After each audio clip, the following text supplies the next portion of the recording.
Wow, what's good, family? It's me, Coach 67 Sports TV.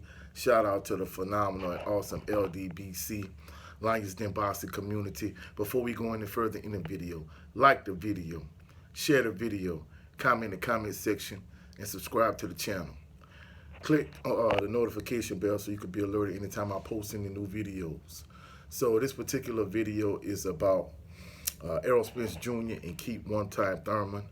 Word in the boxing circles is that Keith Thurman and Errol Spence Jr. are going to fight in April. And they're not going to fight at welterweight, but they're going to fight at junior middleweight or super welterweight, either or. So they're going to fight at the 154-pound division. Now, for individuals that don't know the backstory about Keith Thurman and Errol Spence Jr., of course, at one point, Errol Spence Jr. was an up-and-coming fighter. He was a real good prospect. He had a lot of upside potential. And Keith Thurman, he was considered to be the boogeyman in the welterweight division. He was the new emerging, upcoming star boxer in terms of, a guy that was projected to do big things and great things, whereas Errol Spence Jr. was the prospect. And, Keith Thurman, he wanted the two top guys, the two stalwarts in the division at the time, which were Floyd Mayweather Jr. and Manny Pacquiao. He wanted a fight with one of those two guys. He wanted Mayweather in particular. And he just was, hoping to get a fight with one of those two guys. And, of course, at that particular point in time, it didn't come to fruition. It didn't materialize. And eventually, of course, Keith Thurman, now he's the champion, and he's the boogeyman in the division, and he's willing to take on all comers.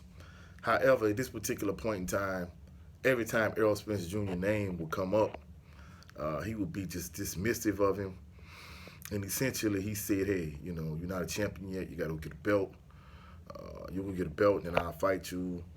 And it just seems as if he was just giving Errol Spence Jr. the runaround, and he really didn't want to fight him. And at the time, it was understandable because, Errol Spence Jr. was a prospect. He wasn't a champion yet. He hadn't earned any stripes yet, and he hadn't proven anything. So that was cool. That was understandable. However, once Errol Spence Jr. went to the UK, he beat Kell Brook, and he became a champion. Now, at this point in time, he was proven. Now he become a welterweight champion, just like Keith Thurman is.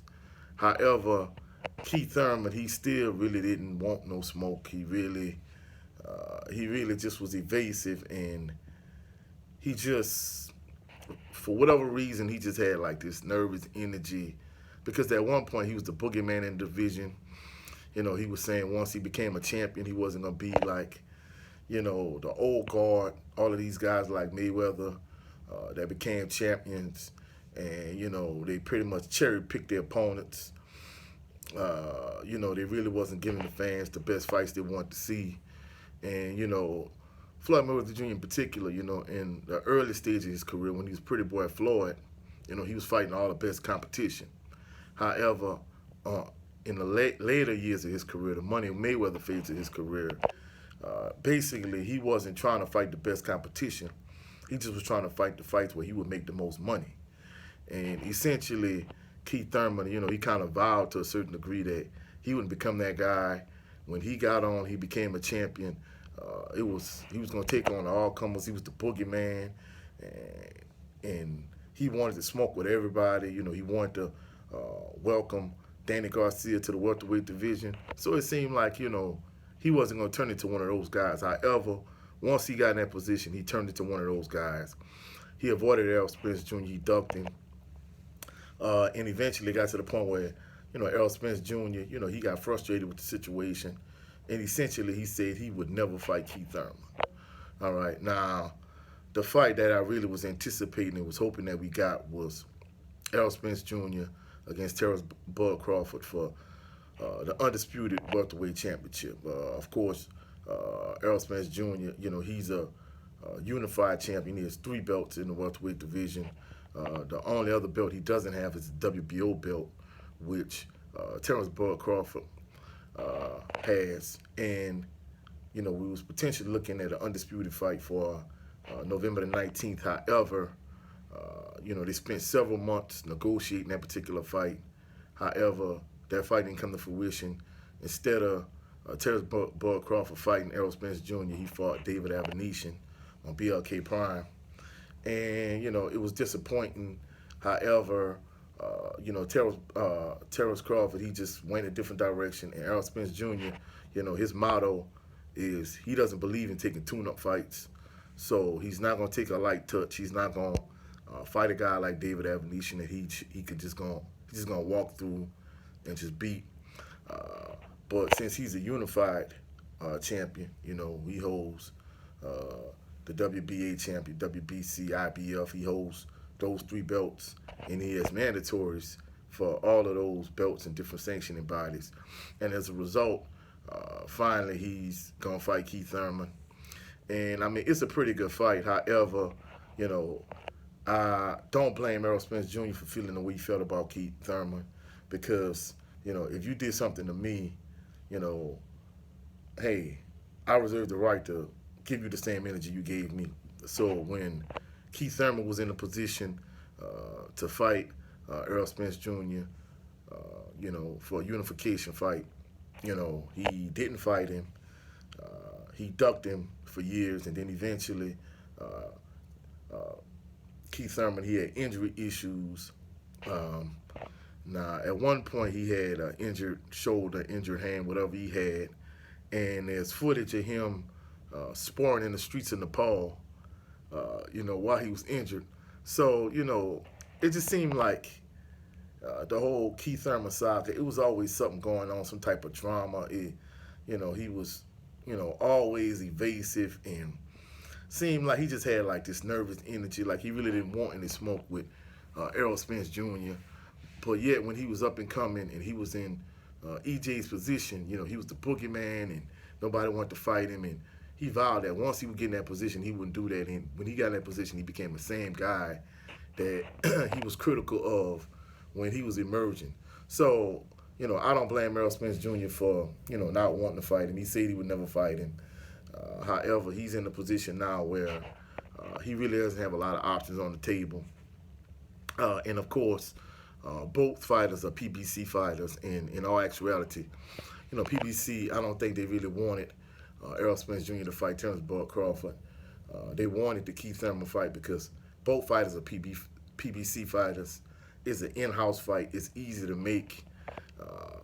And it seems to me like Al Heyman,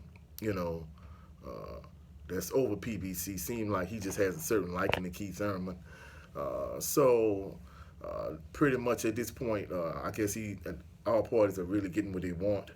Of course, it's not going to be for a welterweight title, but, Keith Thurman, he's made it abundantly clear that, he wants a big payday.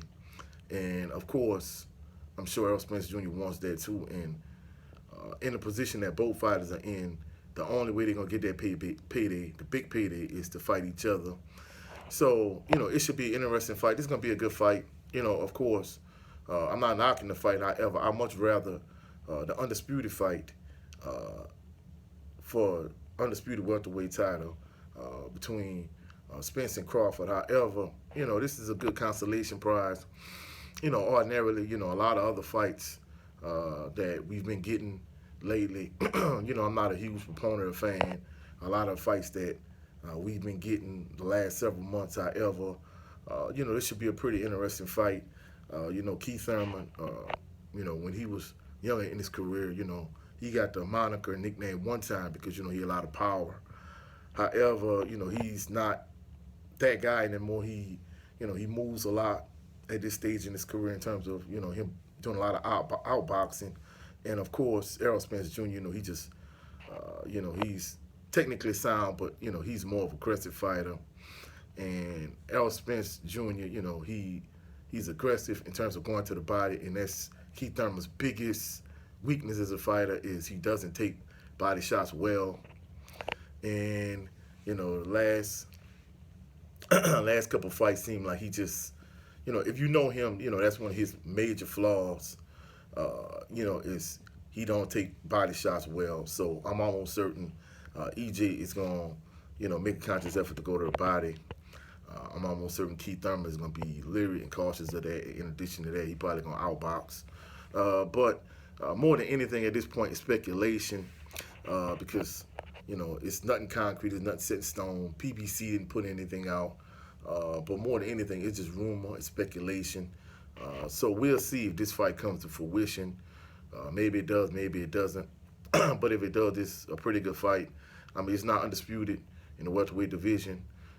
But if they do fight at junior middleweight, it should be a pretty good fight. That way, if Errol Spence Jr. does fight at welterweight, he's a 3 belt holder. He has obligations in terms of mandatory challenges. Of course, I'm sure if he does fight welterweight again, he wants to fight for undisputed. But in the meantime, this will be a good. He doesn't believe in tune-up fights, so this should be a pretty good fight. And like I said, I know Keith Thurman wants a big payday. So it's going to be interesting to see if the fight comes to fruition. Hopefully it does. And, of course, it'll be good for EJ to get one fight prior to undisputed if we do get an undisputed fight. So that's it for this particular video. Like the video if you liked it. Share it. Comment in the comment section. Click the notification bell. Subscribe to the channel. Shout out to the awesome and amazing LDBC. That's it for this video. Have a blessed, phenomenal evening. Catch y'all on the rebound. Peace and blessings.